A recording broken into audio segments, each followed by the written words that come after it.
نن په کلپه کې د چلډرن پارک کې زموږ پروګرام کیږي.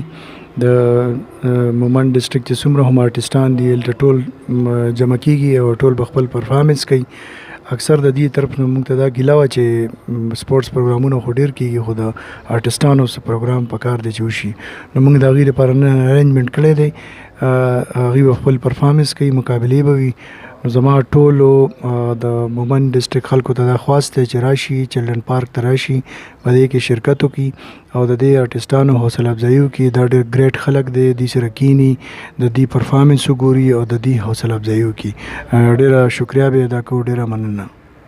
نن 2 بجې ټایم دی چلډرن پارک کې کلپه کې 2 بجو له خلک راشي. انشاءالله چې ډېر خوند به وکړي، ډېر خوندونه به حاصل کړي. فری ټیکټ میکټ نشته، بغیر ټیکټ نه خلک راتلی شي. دې کې د مومند ډسټرکټ چې څومره هم آرټسټان دي، فنکاران دي، موږ راغوښتي دي. د دې نه علاوه نور د بار نه هم داسې فنکاران شته چې د هغوی به هم خلک ډېر انجوی کړي او خلک به ترې نه ډېر خوندونه واخلي.